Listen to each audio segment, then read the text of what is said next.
பிரசங்கி 6ஆம் அதிகாரம்.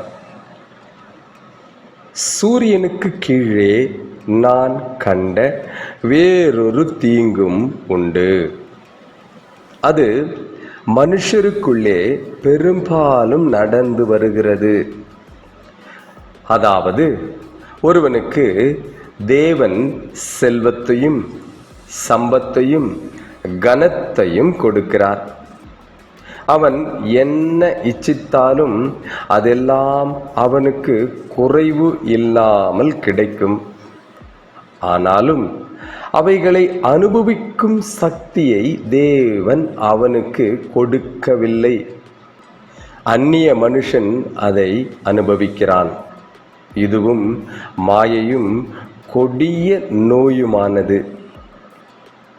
ஒருவன் 100 பிள்ளைகளை பெற்று அநேக வருஷம் ஜீவித்து தீர்க்காயுசை அடைந்திருந்தாலும் அவன் ஆத்துமா அந்த செல்வத்தால் திருப்தி அடையாமலும் அவனுக்கு பிரேத கல்லறை முதலாய் இல்லாமலும் போகுமானால் அவனை பார்க்கிலும் கருவழிந்த பிண்டம் வாசி என்கிறேன்.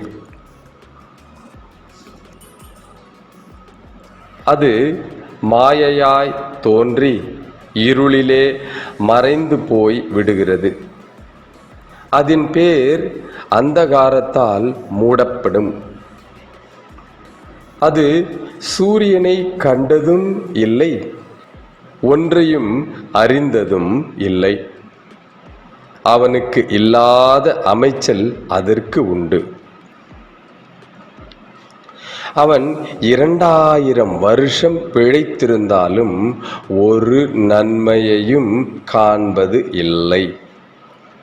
எல்லாரும் ஒரே இடத்துக்கு போகிறார்கள் அல்லவா?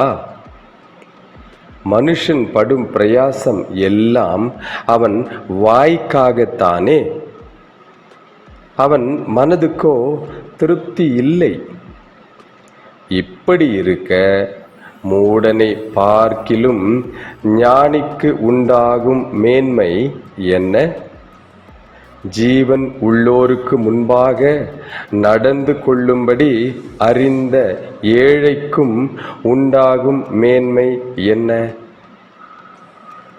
ஆசையானது அலைந்து தேடுகிறதை பார்க்கிலும் கண் கண்டதே நலம்.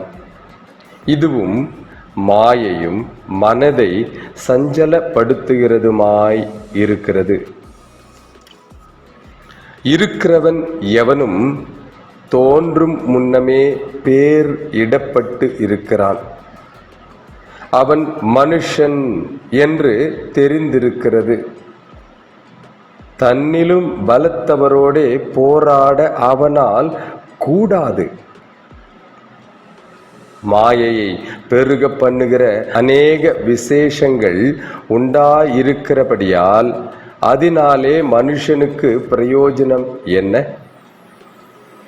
நிழலை போன்ற மாயையான தன் ஜீவ காலத்தை போக்கும் மனுஷனுக்கு இந்த ஜீவனில் நன்மை இன்னது என்று அறிந்தவன் யார்? தனக்கு பின்பு சூரியனுக்கு கீழே சம்பவிக்கும் காரியம் இன்னது என்று மனுஷனுக்கு அறிவிப்பவன் யார்?